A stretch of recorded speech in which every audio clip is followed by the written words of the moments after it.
Hi there, Sutonia here. I've spent the last week flying the Corax in factional warfare, and I'd like to give you my thoughts on the ship. The Corax fit I've been using is basically trying to port my Kestrel onto a Corax, so I'm going for a Scram kite style ship, and I'm flying it almost identically to the way I would fly my Kestrel. The Corax does get the same missile velocity bonus of the Kestrel built into the hull. It also gets a kinetic damage per level bonus and also a missile explosion velocity bonus per level. So rockets from the Corax actually apply very well, even to afterburning frigates in some case if you are using Caldari Navy. I feel like the Corax is not nearly as strong as the Kestrel though for a variety of reasons.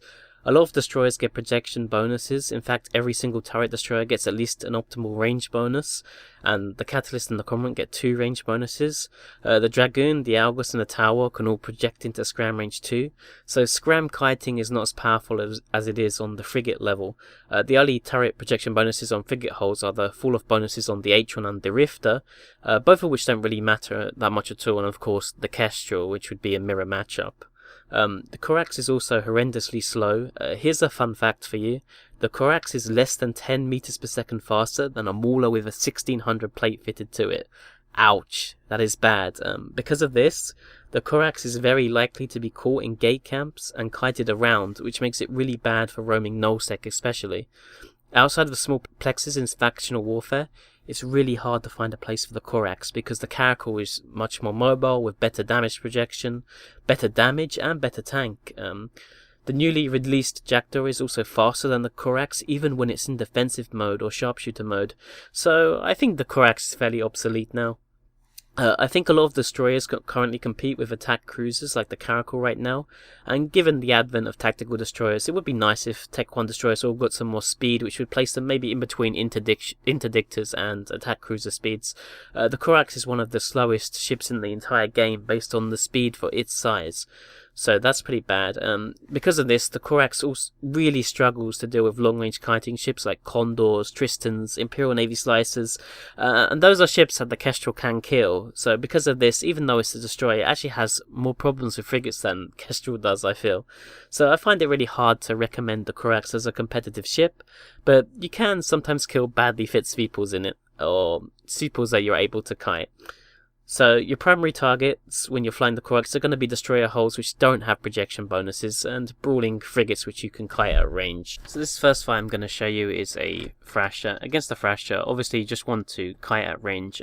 Most Thrashers in factional warfare have autocannons fitted, so you want to kite at range. They do have an optimal bonus, but that doesn't really translate very well to autocannons, so as long as you can stay at further than 7 kilometers, you want to force barrage so that they shoot your shields with the explosive, because you don't have high EM or thermal resistances. It's better for them to shoot explosive ammo at you, and if you can kite them at range and force barrage, you can essentially, or if they are just shooting fall-off or phase plasma at you inefficiently in deep fall-off, then you should be able to win this exchange.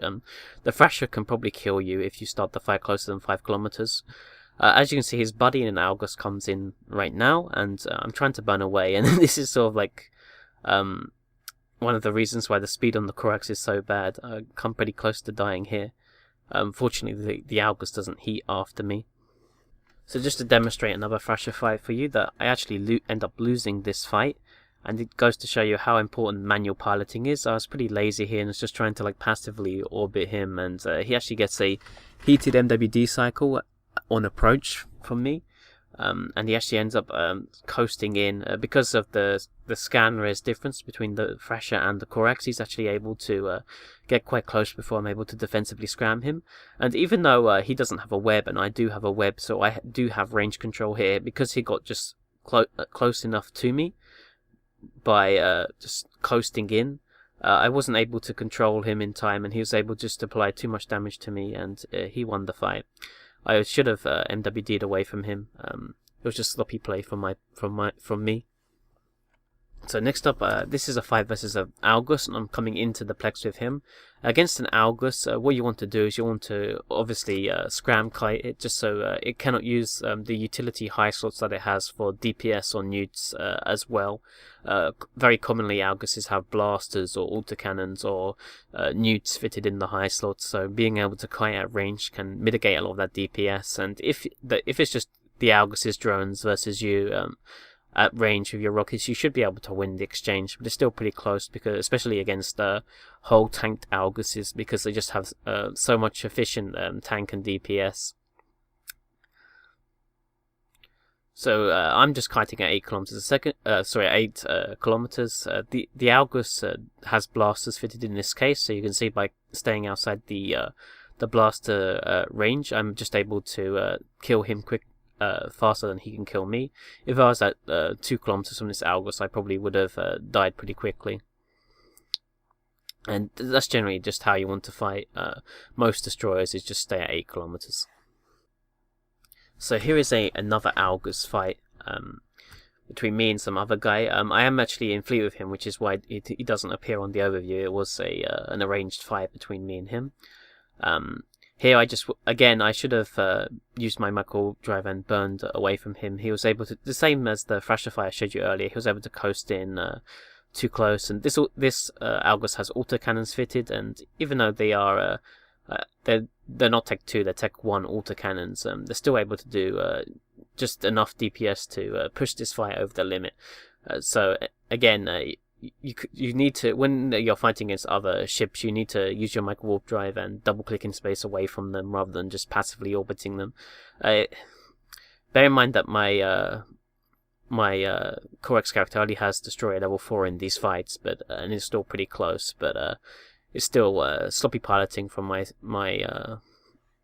from me here. I could have played that fight better, and I could have won the fight if I had manually piloted. So I have a Coercer fight for you here. I'm coming into this Coercer, and you need to be really careful with Coercers because they do a lot of DPS to scram range, and also there are some bait fit Coercers that don't have a prop mod or have an afterburn, and they can fit oversized modules like beams, which they normally can't with much ease anyway. So this is a fight against the Coercer. I should be close here. This Coercer actually has beams, but I don't notice. I'm fighting him on the assumption that he's using pulse lasers, and I should have closed in as soon as I saw the multi-frequency effect here, as you can see. I also do a really bad job here, is that I actually burn outside my rage range, and he has an afterburner, so he's an advantage because I can't control him as well with the scram range, but I should have just orbited him close with my rockets. It was still pretty close, as you can see, if I didn't waste the DPS, and if I had gotten closer to him straight off the bat, I wouldn't have been able to mitigate any DPS, but just being able to apply completely and not lose those 3 volleys that I did, I might have won that fight. It still would be pretty close though. Fighting Coercers that don't have a Microwarpdrive fitted are incredibly dangerous for a Coercer. Sorry, for a Corax. So in this fight, we're going to be going up against a Svipul that's on the gate here. There is a friendly Tristan here. I'm not in fleet with this guy, but he was just here randomly on the gate with this Svipul. So against the Svipul, because it doesn't actually have a projection bonus, and if you can control the Svipul, normally Svipuls, they normally only use a scram, they normally don't have a web, so you can normally control them, and since they don't get a projection bonus with autocannons, and it's pretty common for Svipuls to have downsized autocannons a lot of the time, if you can control them and kite them at 9 kilometers, you can often mitigate so much of their DPS, and even though they do have such significant tanks, you can normally wear them down just over time. As you can see, this Svipul fight, he's only just started shooting me now, and he's not doing significant damage to me. Like, I'm definitely out damaging him. The Tristan, it does have Acolyte 2s on him as well, which are probably the least efficient drones to have on the Svipul, and he only ends up doing about 10% of the damage to him, so I don't think the Tristan had a significant impact on this fight, and it was long range as well, so it wasn't controlling him with a web or scram or anything like that. As you saw in my opening video, I didn't actually record that Svipul fight, but I did kill a active tank Svipul as well in my Corax. It wasn't a pimp fit though, it was just with a Tech 2 medium shield booster. So here I am again with another Svipul, although he does get a Microwarpdrive cycle and he's able to close in on me. So again, bad piloting on my part. You definitely need to use the Microwarpdrive to burn away from ships initially to control them and to make sure that they don't crawl into range with inertia, as the Svipul did in this case. Unfortunately, even though I probably would have died to this Svipul 1v1 because he got on top of me, there is another Svipul and a Thrasher now on top of me and getting blobberinoed. Finally, I have an arranged fight with a Svipul, Zal Amanitus. I hope I said his name right. I'm pretty bad. Amandus. I'm pretty bad with names, so this was an arranged fight. He does have a 10mm AB as well, which is probably the worst for me, and his fit does have a scram and a web. Normally he flies this with links, but he is unlinked, and this setup is a bit weaker without links, but it's still a Svipul, and he has 10mm AB, so it's a pretty hard fight. And this guy's a pretty famous streamer. I'm sure some people would know him from his streams. But against a Svipul, again, we just want to try and kite as well as possible. Because he has a web and 10 maybe, I'm not going to be able to completely control him. But if you can sometimes, because of the terrible agility, you can pull range, and hopefully if you like swoop past him, you can see here that I changed my orbit to 500. That's just so I can like get around him and then move in the opposite direction. Sometimes what you can do is that you can like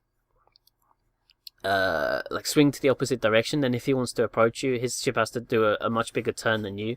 But I am webbed, so I'm not going to be able to get away from that. But that can work against 10mm Svipuls that do have just the scram instead of the web. You can sometimes like to pull to like 5 to 6 kilometers before they can like turn around and start gaining on you again.